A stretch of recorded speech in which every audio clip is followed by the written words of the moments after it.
Good evening. I'd like to call to order the Peabody City Council Committee of the Whole. Tonight we have two subjects that we're going to be discussing on the agenda. The first subject that is to be discussed is Doe versus Toltz, Klickstein versus City of Peabody, and Bernard correspondence. This part of the meeting will be held in executive session. The second subject will be an open session, and the subject matter will be an update of the North Shore Children's Museum review. Currently joining us is Councillor Daigle, Councillor Gamache, Councillor Hockman, Councillor Turco, Councillor Ian Manning-Martin, Councillor Welton, Councillor Rosignol, Councillor Toff, and Councillor Peach, and myself. I will entertain a motion to enter executive session. Move to enter into executive session. With the intent to return, I'm sorry. You heard the motion. It's a roll call vote. Councilors Daigle. Yes. Gamache. Yes. Hockman. Yes. Turco. Yes. Manning-Martin. Yes. Welton. Yes. Rosignol. Yes. Ladoff. Yes. Corriveau. Yes. Peach. Yes. Higgins. Yes. Motion carries 11-0. Thank you. We'll now enter executive session.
Make a motion to go back into regular session.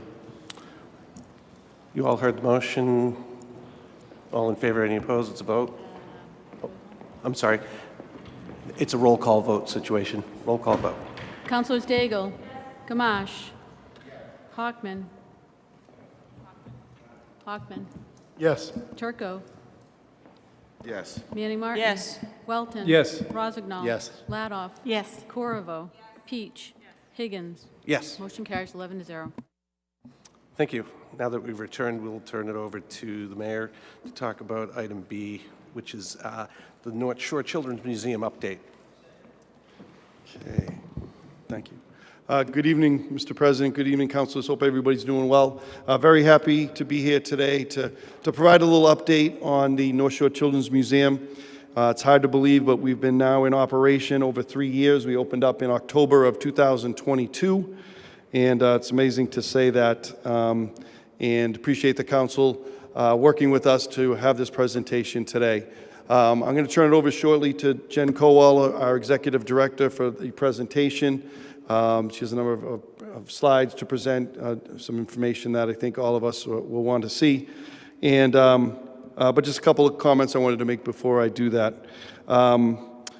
The Friends of the North Shore Children's Museum have played a strong role in this work. As you recall, they organized in their 501c3 tax-exempt status was approved in April of 2024.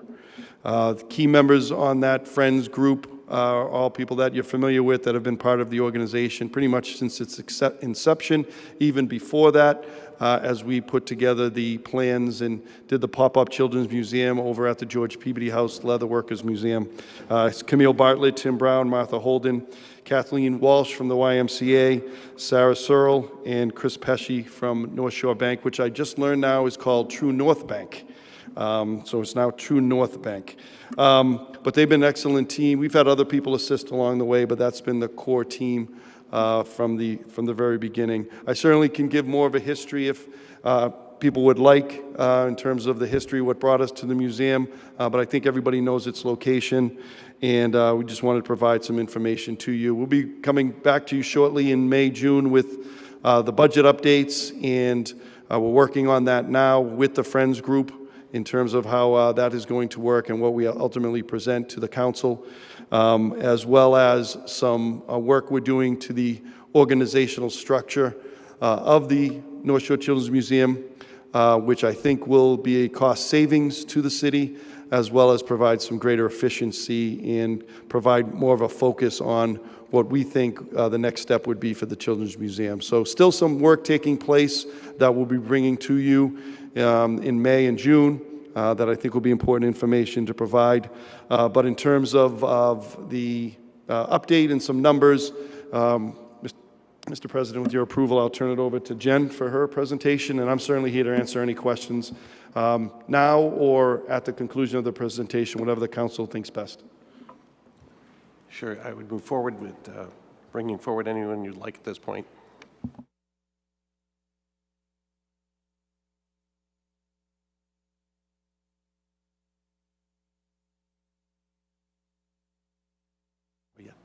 Yes, please come to the podium and introduce yourself. Please state your name and address for the record. You said my address? Hi, I'm Jen Cowell, Director of North Shore Children's Museum. Address? I live in Swampscott, Massachusetts. 200 Vantage Terrace, apartment 205. Thank you for the opportunity to meet with you all tonight. And to give you an update of what the museum has been doing since the last time that the director came and did a presentation. So what I'll be sharing is an overview this evening, and at the end, I am happy to answer any questions that the council may have.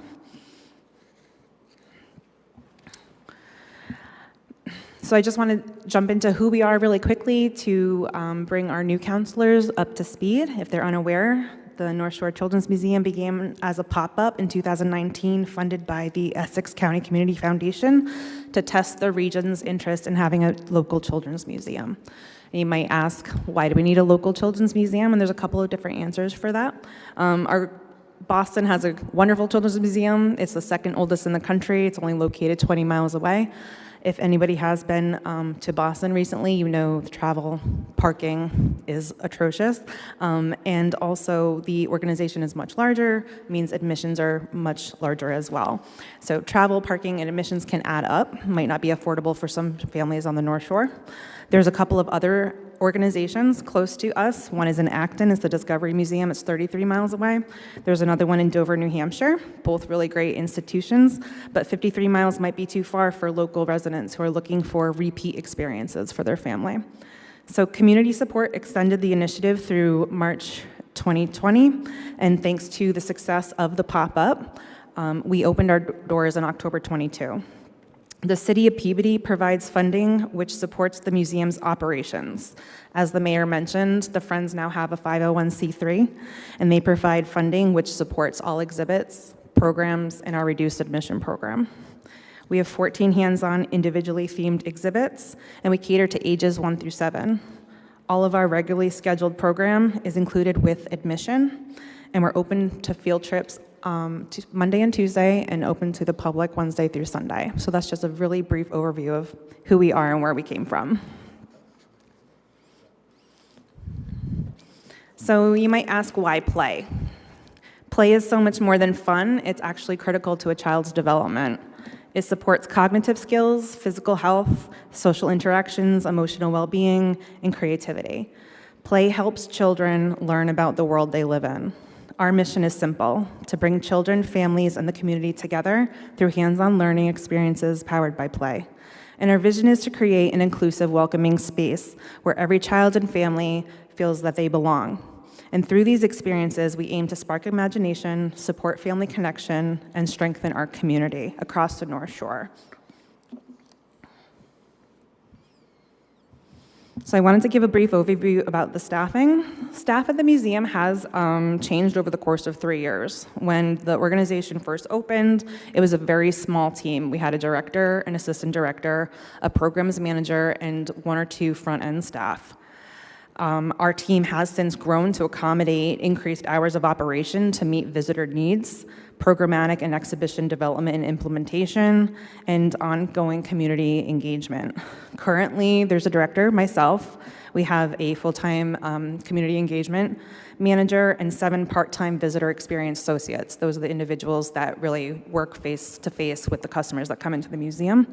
One of those is a team lead, which is a weekend manager.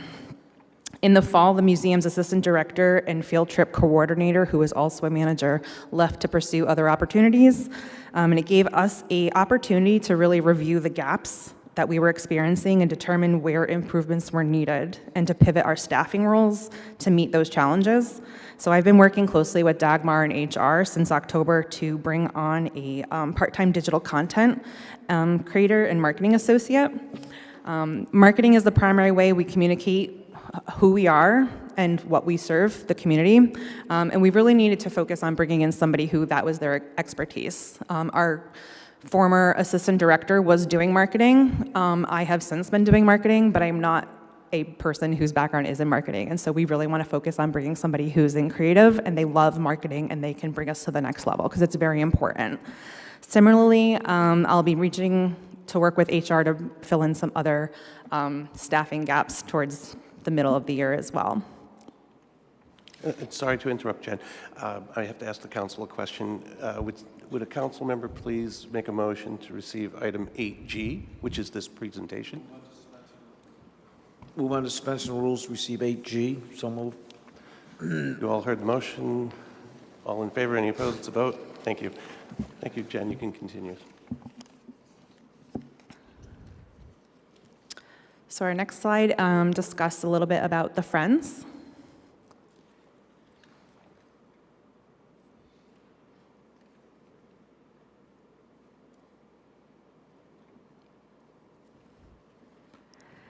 So the Friends of North Shore Children's Museum are a group of supporters who believe in the museum's mission and the work we do for the families on the North Shore. As the mayor mentioned, they just received their 501c3 last spring, the spring of '24. So they now can apply for grants, accept individual contributions, and fundraise to support the museum's programs, exhibits, and reduced admission program.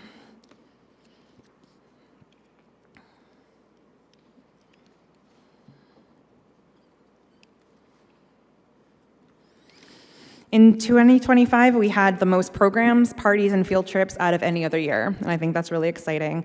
We did a lot of exhibit upgrades, and we launched new member benefits for our up to 3 and up to 5 member levels. So the Association of Children's Museum has a reciprocal program, which gives members who participate up to 50% off admission to over 200 other children's museums in the country. So it's a fabulous additional member benefit for our members to have. And it also gives museum members for those other museums that are participating in that program to come to our museum and visit Peabody.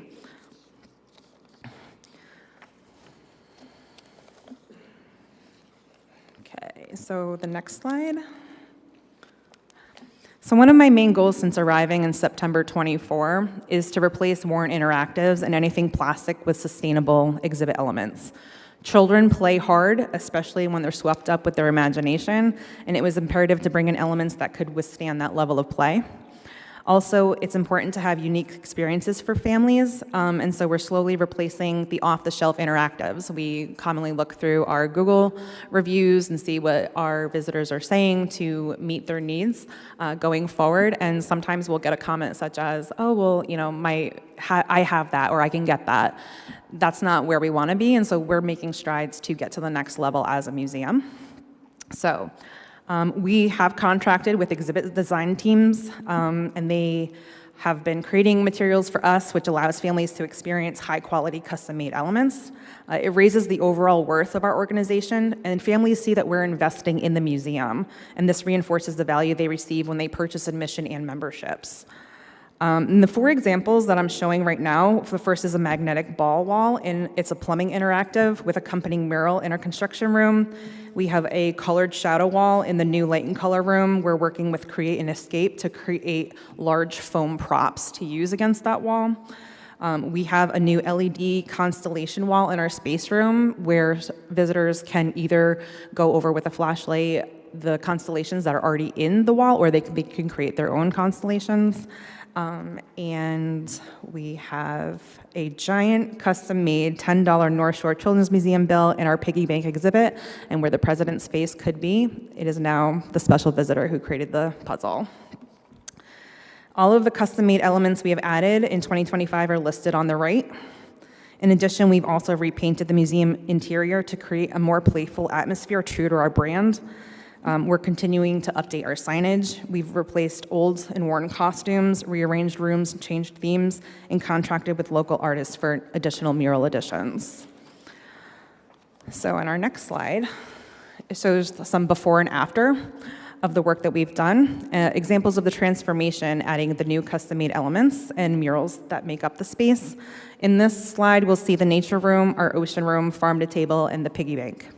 Most of our new elements serve double purposes. They're not only fun to play with and add a layer of aestheticness, but many have educational takeaways, even if our visitors do not make that direct connection. For instance, the fire pit using balancing wooden flames.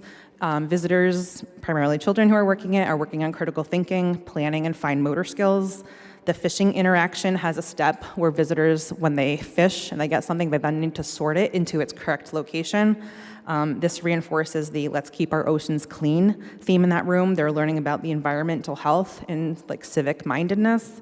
And the barn interior has an egg drop interactive, a garden bed with veggies, and a horse brushing station where you can visually see and physically interact with where our food comes from, which is important. And also personally taking care of animals. So it's not only just fun to play with, but they are learning real world lessons at the same time. And coming in 2026, we have some exciting new additions, specifically a car racetrack, which will be in our STEM room. This is a really cool element in which the visitors can build the cars out of Duplo blocks and then test. So not only are they just racing cars, but then they can experiment. What goes fast? What goes slow? How can I make it win? Why did yours win?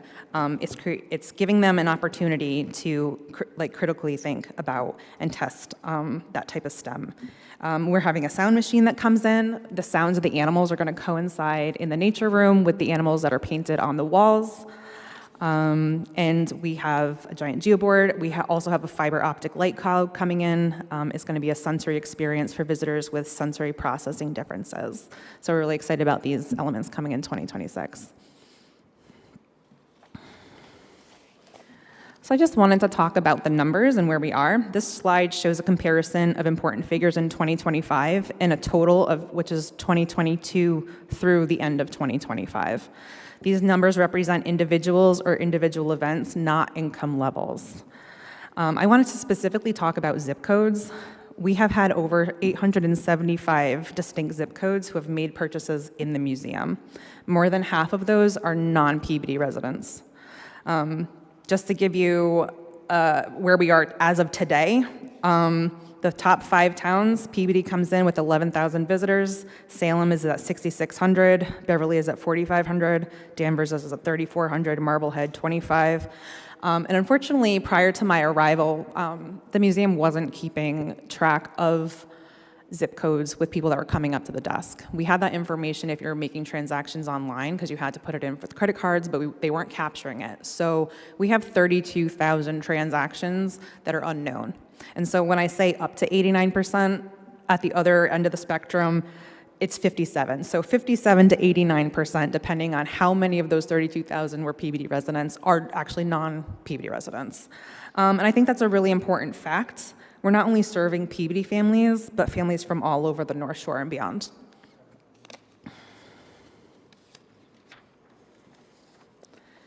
The categories in this chart are general admission, special events, members, WIC, EBT, library passes, and other. Others include infants, comp passes, and free days. And so what we're looking is admissions by type. 2022 represents our opening period of just 2.5 months and not a full year. The lower numbers of that year reflect a partial operating year and provide a baseline rather than a full comparison point. Just to give you an example of where that is, in 2.5 months, 4,660 visitors came. 2023 shows our first full year of operation and a strong launch. Admissions across all categories increased sharply in 23, demonstrating strong community interest and a momentum coming out of fall 22. To compare, if we took 22's numbers and applied it to a whole year, it comes out to just over 22,000. In 2023, we had over 33,000 visitors. So 23 was an amazing year for us. Following years show a slight decline in admission and membership, which aligns with early excitement after opening and then settling into more predictable annual patterns. But we experienced less of a drop in 24 to 25 compared to 23 and 24, which I think is positive and may reflect truer picture of community needs and future attendance patterns going forward. I also wanted to mention, I did some research prior to preparing this for the council, and the American Alliance of Museums, which is the go-to resource for all things museum in the United States, had a 2025 recap that I got after a director's meeting recently. And I just wanted to share that more than half of museums in the country have less visitors now than in 2019. 29% saw a decrease in admission numbers and memberships in 25 versus 24. And they're attributing it to weekend travel, tourism, and just economic uncertainty of where our country is right now. And our museum certainly isn't an exception to that, and our numbers show that trend. Access programs continue to expand year over year. WIC and EBT and our library pass usage increased steadily, reflecting progress towards our goal of making the museum accessible for all. And our library pass visits show particular consistency. After initial jump, usage remains stable through 25, indicating ongoing demand from our partner communities. So this slide is the income breakdown. So the last slide was actual visitor numbers. This is the money associated with those visitor numbers. This chart will show our earned and contributed revenue and how it's evolved since opening. As a reminder, 22 is not a full year. But the overall trend, we had a very strong launch, an excellent first year, and a transition into a more stable and sustainable operating model with admission and as the foundation of all other sources and the other incomes just assisting as strategic support.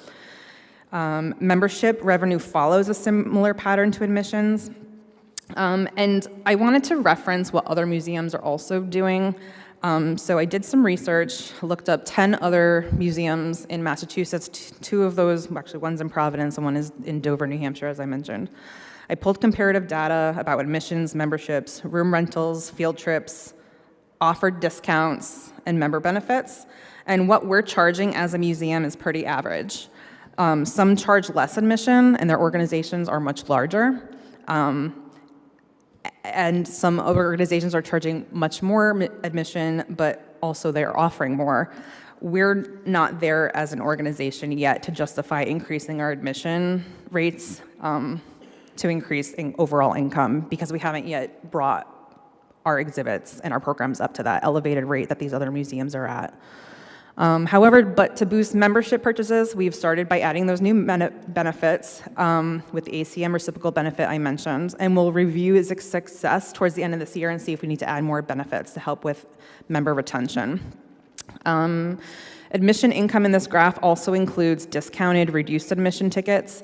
Discounted reduced admission tickets are 75% less than our regular admission tickets. So people who have WIC, EBT, Wonder Fund, or use the Card to Culture, they have admission at $3 per person as opposed to $12 per person. Library passes, those visitors come in with 50% off admission, up to 5 people. Infant passes, infants, we charge $0, but they still go towards our visitor count numbers, even though we're not getting any income in. And also the comp passes are $0, but they're also counted towards admission numbers. Comp passes are given to every student who attends a field trip at the museum, part of community donation support, which I'll cover in a later slide, marketing and community outreach initiatives, and occasionally we have to use it as customer service tools. So when you take into account that these 4 categories, which are not generating the same level of income per ticket as regular admission tickets, but are still calculated in our total numbers, it brings to light the complexities of admission revenue. These categories emphasize and promote access and community support. Field trips show a gradual growth over time, which is especially encouraging, even as some categories stabilize or even decrease slightly. School group visits continue to build, reflecting stronger relationships with educators, increasing awareness of our educational offerings. Party rentals and gift certificates peak in '23 and then normalize, which align with early excitement and then settle into more predictable patterns. Parties are offered 3 times a week at the museum and are a very consistent revenue source for us. And we also increased party rental fees by 11% starting January 26.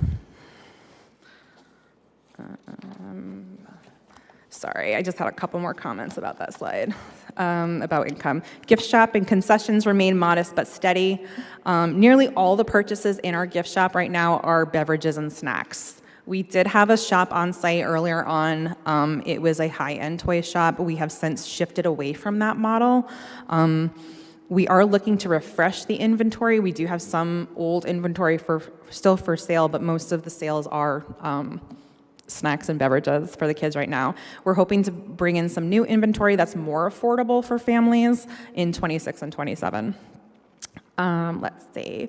I want to just touch base on donations and grants. They're strongest in '22, largely due to startup and launch-related support from the community in the city. In subsequent years, those numbers decrease. That is largely due when the Friends receive their 501c3, all individual giving is now being funneled through them. So what we see as 24 and 25 donations are mostly credit card transaction coverage fees that customers do when they buy tickets to the museum, and any grant funding that was applied for under the city's umbrella. So we did receive a couple of large grants. We got a grant for $25,000. It was a last installment for what is now True North Bank for one of our exhibits. So we did have some grant funding come in, but most of the grant funding and individual contributions are now going through the Friends. So I would say overall, this graph tells a positive story. We had a strong launch, a very successful first year, and now we're operating with more stable, sustainable revenue phase. And our earned income as foundation and additional sources is playing a growing strategic role. So grants, because I know grants was something that some of the committee members were interested in learning more about. In '24 and '25, the museum applied for grants that totaled $271,000. We only received a little over $30,000 from that. Operation grants are not as common and readily available as programmatic grants. Larger funders like to see years of data and trends to ensure the accuracy of someone's application and to really confirm that there is a need when you ask for funds. And we don't have that. We just hit 3 years old. Funding has also become very competitive in the last couple years with changes in the federal government and the effects that have trickled down to state and local governments and other nonprofit agencies that disperse funds. So I would say overall grants are a bonus, but should never be relied on to cover operational costs, given their nature to be unpredictable, because funding can stop at any moment. So our next slide, I'm going to start talking about community connections. You can go to the next one. Since opening, the museum has become a shared community asset, supporting families, educators, and nearby businesses. We consistently hear that families see the museum as welcoming, high-quality space for play and learning. Local businesses notice energy that we bring to downtown Peabody, especially during school breaks and on the weekends.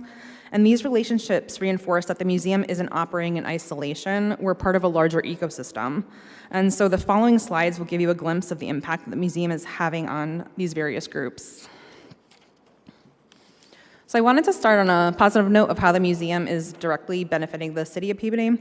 As most of you do know, we do not have a parking lot. And so we were interested in seeing just overall how our visitors were coming to us. Are they walking from their apartments nearby? Are they driving? Are they using public transportation? So in the summer of '25, we conducted an in-person survey at the museum.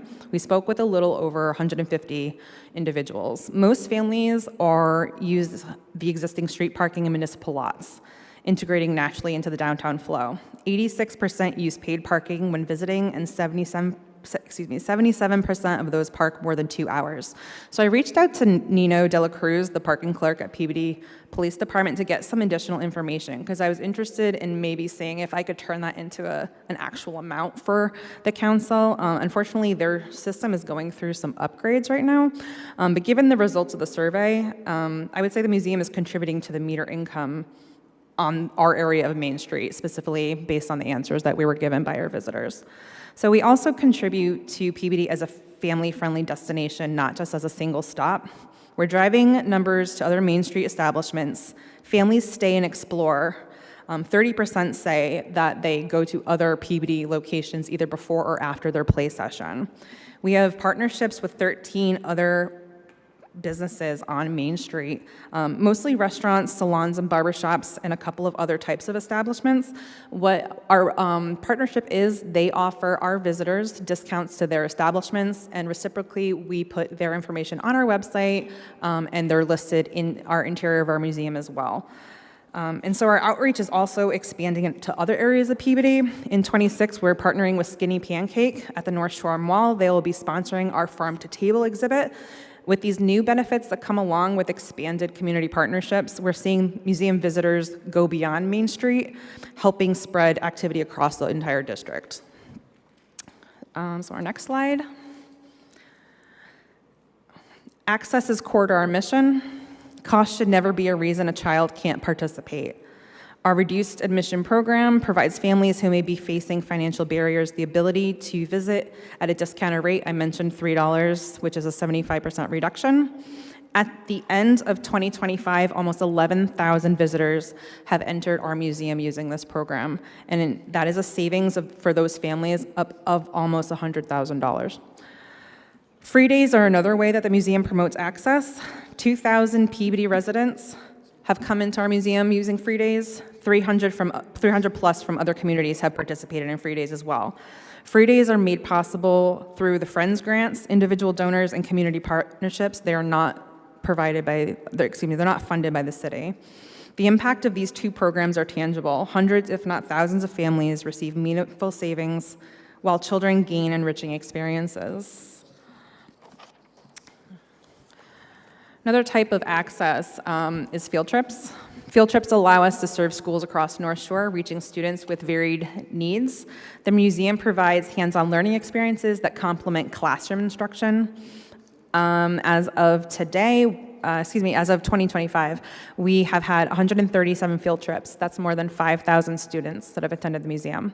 And they have come from, just in 2025, 15 different towns. So it's not just Peabody that's attending. Field trips give many students the opportunity to experience the museum for the first time. Sometimes working schedules, transportation, and financial barriers prohibit families from coming on their own time. So for a lot of students, that is the only time that they can come to the museum. To make field trips even more accessible to schools, busing is a huge prohibitive factor because it's so expensive. We cap our field trips at $500. And in addition to that, we also have spring scholarships that we release that schools can apply for. Scholarships are funded through grants, donations, and individual giving, again, not the city. And so it gives the opportunity for schools who might not have been able to afford a field trip due to busing costs attend with their students. So these visits deepen the museum's role as an educational partner, not just as a recreational space. And the next part of access is library passes. Library passes strengthen partnerships with local libraries and expand access regionally. Right now, we have 30 participating towns. These memberships provide families with consistent, affordable learning opportunities throughout the year, and it's another way that the museum works towards providing access for all. Together, these programs encourage repeat visits, deeper engagement, and a sense of belonging. Our library partnerships help position the museum as a trusted, ongoing resource rather than a one-time attraction, bringing other North Shore residents to the city of Peabody.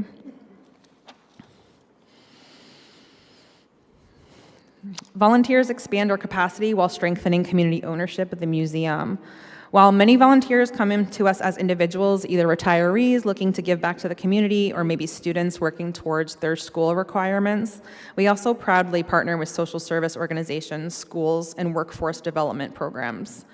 These opportunities support skill building, inclusion, and meaningful engagement to participants. So to give you an example, we're working with an organization right now, and they come in every Wednesday, a group of adults with other adults who are helping them gain these skills, and we give them a couple of different rooms to deep clean. They also like to help us prepare for projects. It gives them an opportunity to come out into the community, meet new people, and practice life skills. So volunteers don't just help the museum, they help shape the environment that our children experience. Off-site community events allow the museum to show up beyond our walls and meet new audiences where they are. And why is this good? Well, it requires little to no commitment on the public's end. So some reasons people haven't visited the museum yet. Some haven't never been to a children's museum before, and they don't know what to expect. They're not sure if their child would like the environment.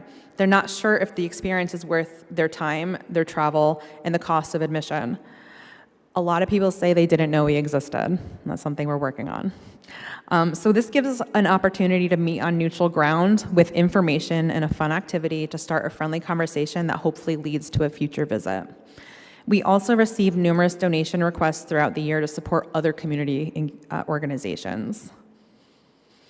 In-kind donations towards these fundraising initiatives not only stretches our own reach and resources to new audiences, but it helps us support other organizations working hard to make our communities better, building partnerships at the same time. And we're proud to support other organizations who value play, learning, childhood development, and healthy communities. So the museum grows not just through attendance, but through collective investment.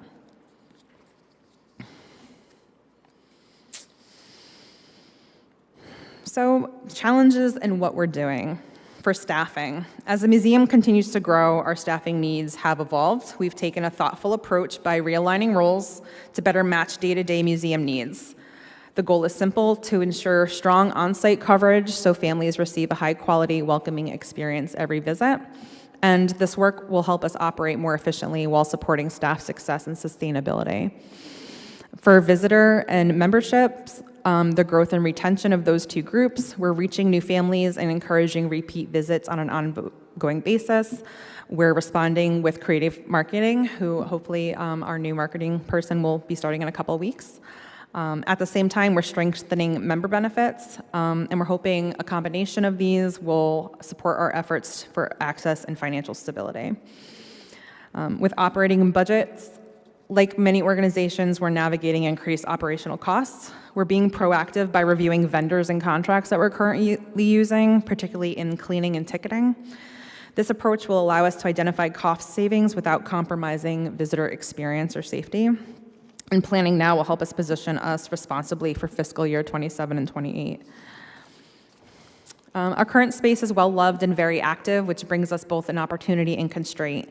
We're maximizing what we have through creative display techniques and flexible exhibit design. I'm trying to use wall space as much as possible. If you have not been to the museum, we're located in a bank. A lot of the footprint is the original footprint of the bank and offices, and there's limits to what we can do structurally as we don't own the building. At the same time, we're beginning early, thoughtful conversations about future space needs, and this long-term planning rooted in growth and access and community impact. So these challenges reflect growth, and our responses are focused on being thoughtful, responsible, and community-centered as we look ahead. I also left a challenge off the slide, and I realized after it had been sent out to you, what I like to call environmental or exterior influences that we have no control over. Weather has a humongous impact on children's museums. We're on the North Shore, there's beaches. When we have a really nice summer, it's crickets. When we have a very rainy summer, it's great for us. So weather is it changes and it's really impactful. Birth rates and changing communities, and also our age demographic. The age demographic we serve, they age out quickly. So that's just some other environmental influences that we really have no control over, but I think it's important to share.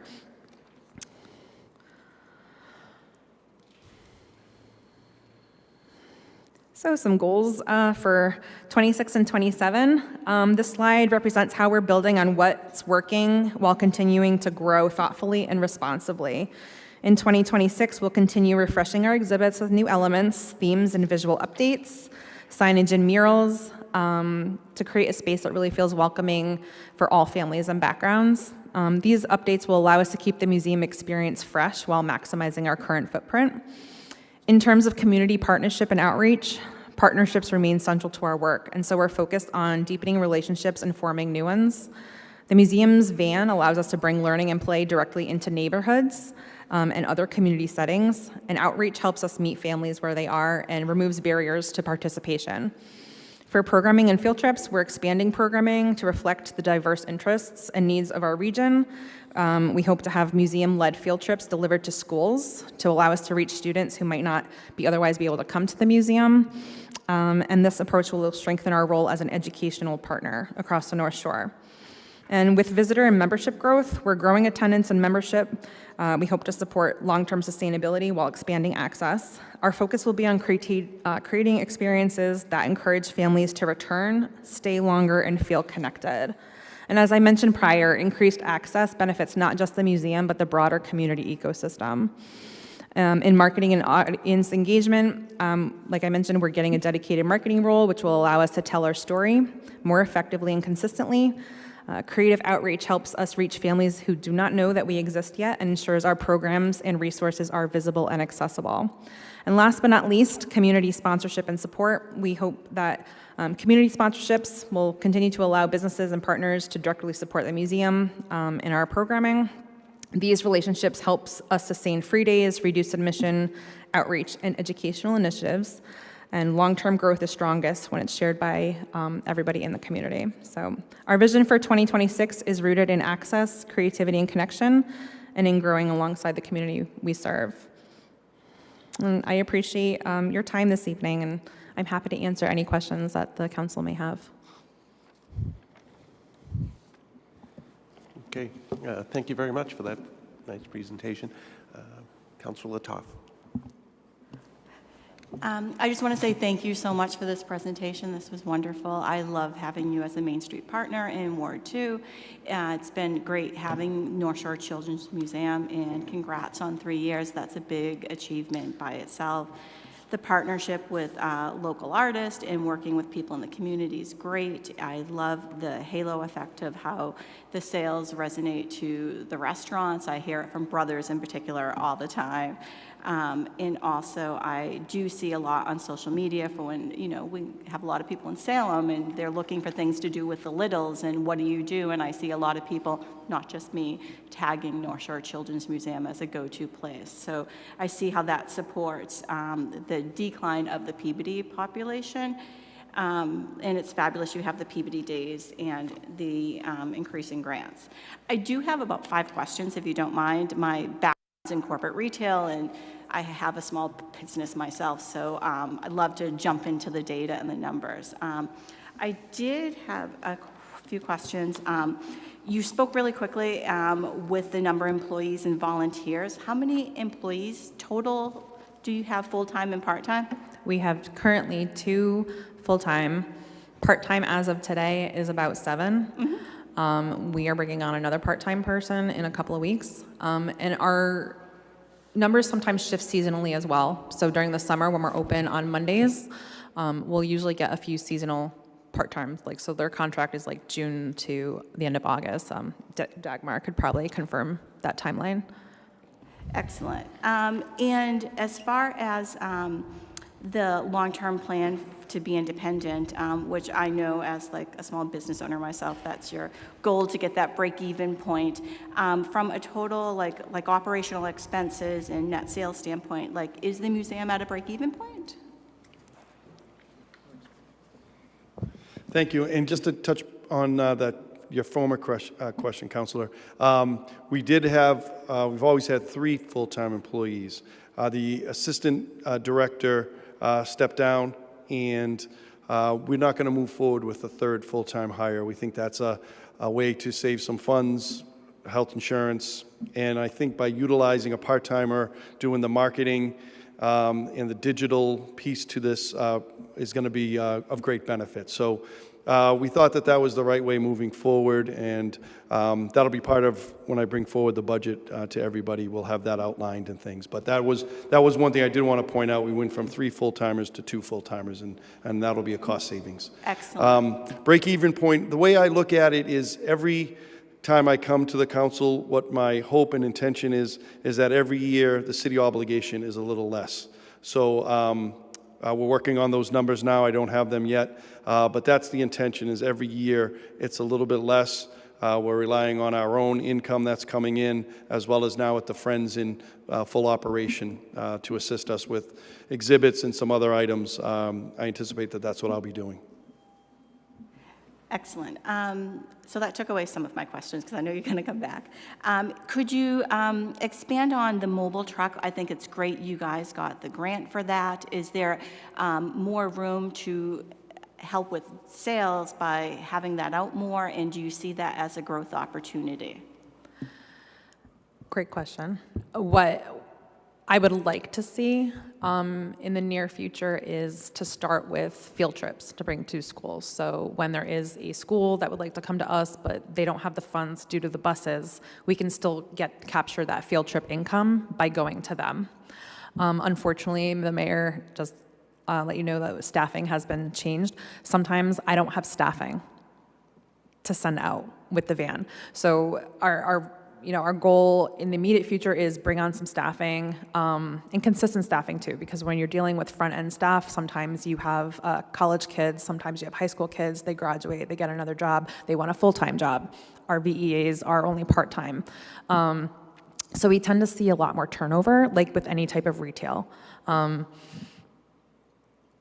So our first step, I think, in terms of utilizing the van to help with income is to go towards field trips.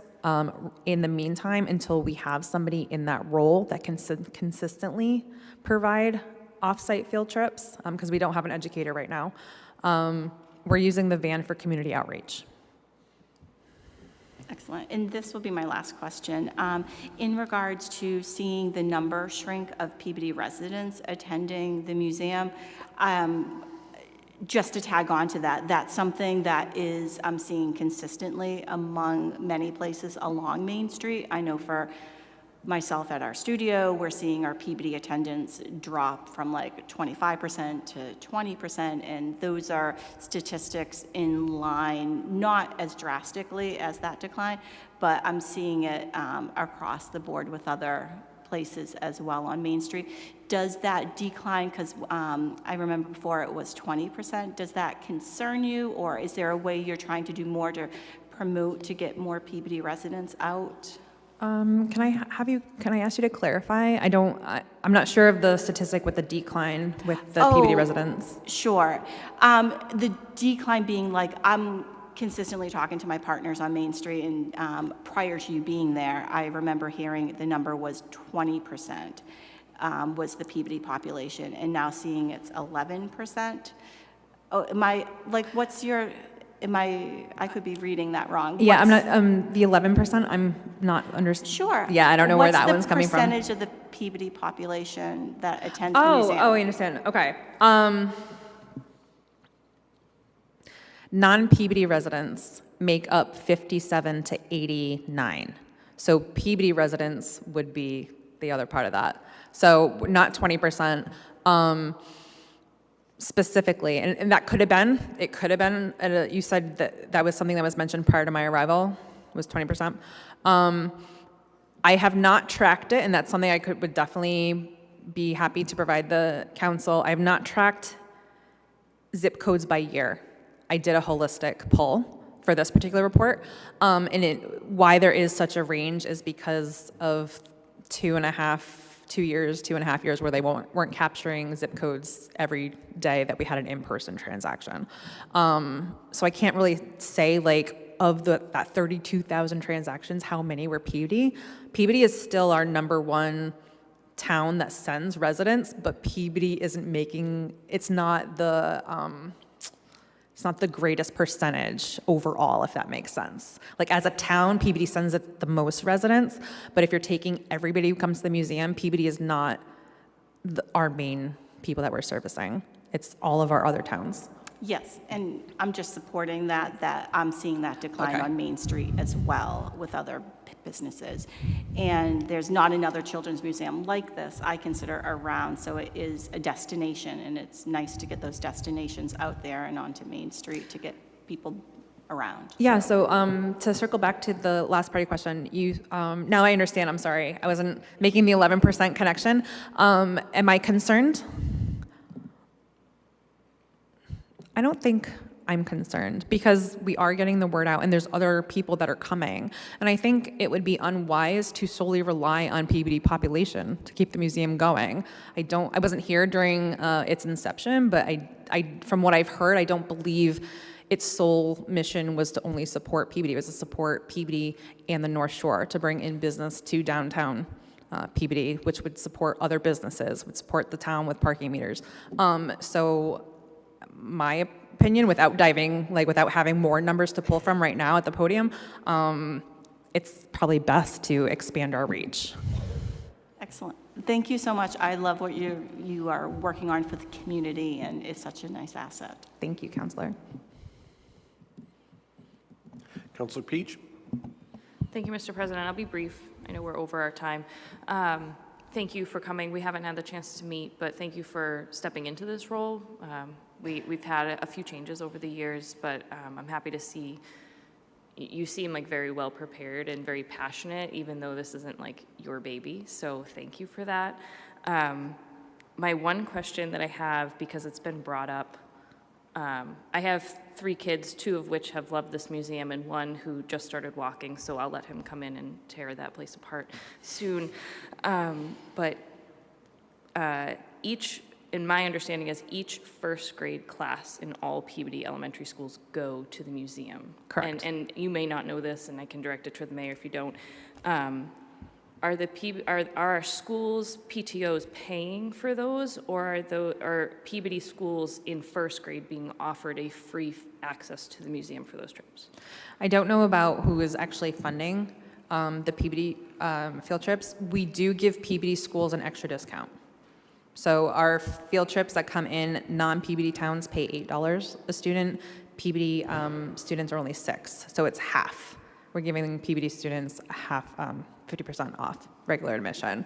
But unfortunately, I don't know if Peabody PTO is paying for that. Thank you. Through you to the mayor, I know when we first voted on this, through the chair to the mayor, it was discussed that that would be part of the program, that we would get our elementary school students the access here, not just through Peabody free days because parents might not be able to bring them, but through a field trip. So it is, and correct me if I'm wrong, that it's uniform every first grade. Maybe some schools do kindergarten. I know at the Carroll School, the first grade goes to the Children's Museum. And I've heard from other schools that they do. I believe it's all first grade. Is there another fund that's paying for that? Are the schools required to send the kids? I just think if I would love to promote it, and I think it's great that the kids go, but to pigeonhole every single school into having their PTO pay for this specific field trip, and the teachers and the PTO not being able to plan something differently because the funds are allocated for every first grade at that point, I don't find very fair. So I just wanted to clarify that. Yes, I'll fill you in on what I know. Every first grade class is invited and encouraged to come. I don't know if individual families, the PTOs are paying. We could certainly do a survey with the schools. There have been some instances in the past where a couple of schools needed assistance, and we've worked with them to. We always just focus on access and inclusion and bringing in all the students. So there has been times in the past where we've helped individual schools. But I don't know if it's PTO paying or individual families. I don't know to that detail. But certainly something I can find out. Thank you, Mary. I can speak for the Carroll School PTO in that it is funded by the PTO. Their goal and mission is to make sure no family has to pay anything for any field trips, including buses, which does reduce the number of field trips our kids can go on, but it does make it accessible to every student at the school, which I support. I appreciate the fact that we've been able to help because, as you know, not every PTO can raise money equitably. So I just want to keep that in mind as we move forward and the museum grows. I love that we're giving students access, but if we can, maybe the Friends can offer a grant or something. Maybe there can be, I know we're giving them a discount already, but if we're kind of strongly encouraging every first grade class to go to the museum, that it's not 100% on the school's PTO to provide bus transportation and museum admission, just as a thought for the future. Thank you. Councilor Corvo. Thank you, and thank you for being here, Jen. This is obviously a great place, and you do wonderful work in creating a destination on the North Shore for these kids, so I commend you for that. I do have some concerns over shifting the burden off of the city and eventually 100% onto the 501c3. It looks like, just looking at the 990s, that there's been a significant decrease in grants. Is there a solid plan to address that? And I know you're not Tim, so you might not be able to answer specifically, but did you have a date in mind or a solid plan in mind to get this off of the city and onto the 501c3? I don't have that The information. mayor might be able to speak to it better, but.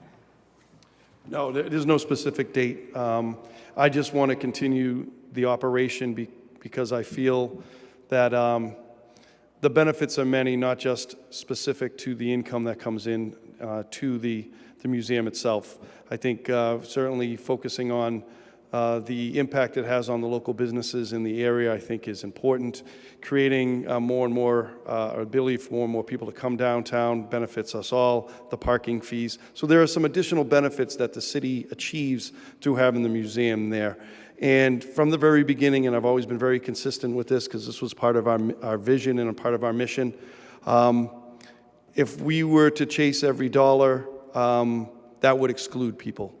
And it's important for all students, and that's one of the reasons that we wanted it down here in our downtown area was to provide the access and the ability for all families to come that might not have the ability to travel far to come. So I think there was a statistic up there that over $100,000 we have not brought in because we use WIC, EBT, and we work with families to kind of meet their needs. We just want children having fun in the building, and that's always been the primary.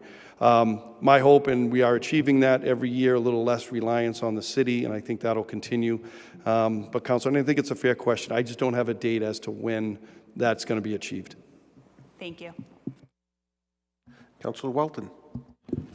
Thank you, Council President. I'll keep it brief. I'm a big fan of the Children's Museum. I think what you're doing is great. Following up on Councilor Corvo's question, my only suggestion would be, as you're doing the staffing restructuring, whether it's through the museum itself or through the Friends group. I would encourage somebody who's dedicated to grant writing or dedicated to fund development. You're right, it is a very competitive market, but it's the ROI on hiring for that type of position to build sustainability for the long-term operations, I think, is vital. So I think you're doing an awesome job. I know how difficult it is to raise funds and run programs simultaneous. But I think as you're looking at staffing models and you're going to come back in front of us with a budget, in a couple months, I would just encourage you to look at, revenue-generating positions. Thanks. Thank you. Councilor Hockman. Thank you, Mr. President. Through you to Jen, thank you for the presentation today. Welcome. I think you're doing a great job, too, and I'm all for having a children's museum as part of our community. I think it's important not only to give children places to go, but to exercise their mind and their imagination, and that should cross all boundaries, economic, social, economic, racial boundaries, any other boundaries. Everyone should have an opportunity to go, and I commend you for doing that. I do have a few questions for you. With regard to your tracking where your guests park, do you break it down into which municipal lots they use? So that was, ideally, that was where we wanted to. My thought process, and the survey was very brief. We just asked a couple questions. We also didn't want to take up a lot of their time. My goal when we started this was to where they're parking. So I think when I spoke to Nino at the PD, couple blocks up, so I don't see strollers coming past the library. So the library down to the corner. They're sometimes using the lot that's kitty corner down by City Hall. Most of what I see from my, my office or when I'm out and about on the museum floor, they're parking on the street. They're parking behind Mill Street. They're parking kitty corner. They also use the little lot, and forgive me, I'm not from Peabody, so I kind of come in and then leave at the end of the night. It's the lot right by Walgreens. It's there's a barber shop there. I don't know if that has a name. Nichols? Okay, so the Nichols lot. So when I finally am able to talk to Nino in more depth, we're only going to be looking at those locations and during the times that we're open for operations. It's not 24/7. It's we're open to the public Wednesday through Sunday, 9 to whenever. What are the stats for those? I think that would give us a little bit more information of how the museum is contributing to the income coming from those locations. Yeah, thank you for that, again, through the president. I'm particularly interested in the Central Street parking lot and the utilization of Central Street parking lot, because I think it's underutilized, and I think we have an opportunity to maybe push people there and to get people to use that lot a little more. So if you can continue to track this, I'd be particularly interested in it. If it's too much of a burden for you or your staff, I certainly understand that, and maybe we can get this information a different way. I think when they finish their upgrades, he said within the next couple weeks, pulling that data is going to be really easy. He said, I guess the system they were using was a little bit archaic. It would have been a nightmare to pull from all these different things. It's supposed to make it very simple. So certainly if you wanted to, if the council wanted to give me specific things to look for, I can then go back to see if he's able to pull that information. And with regard to the community partnership, excuse me, through you, Mr. President, with regard to the community partnerships that you have, you offer discounts to their facilities. They offer discounts to their facilities. To their facilities. Yes. Do any of those partners offer discounts to the museum? Or could you consider doing that? Yes. And maybe beyond Main Street? The conversation has been started, specifically with Sandmination up at the mall.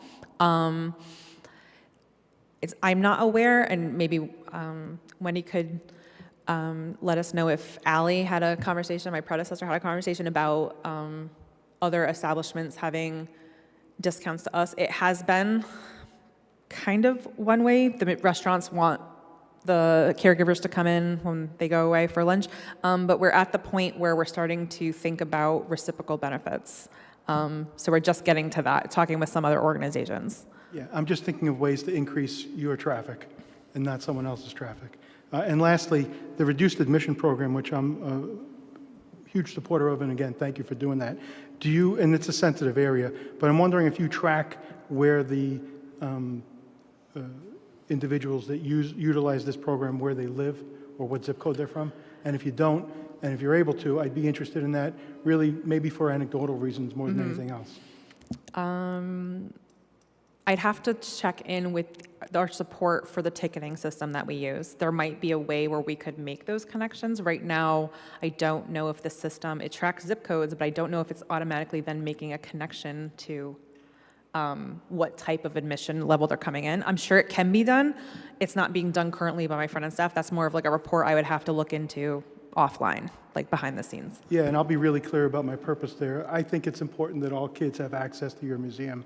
And if we can identify perhaps some low-income areas, maybe, perhaps not in Peabody, but in the North Shore, that have a group or a significant group of people that are attending the museum, I wouldn't be opposed to marketing in those areas and trying to provide access to more people who aren't able to pay $12 a person. Any other questions or comments? Thank you very much. Thank you all. Have a wonderful evening. I'll entertain a motion to adjourn. So moved.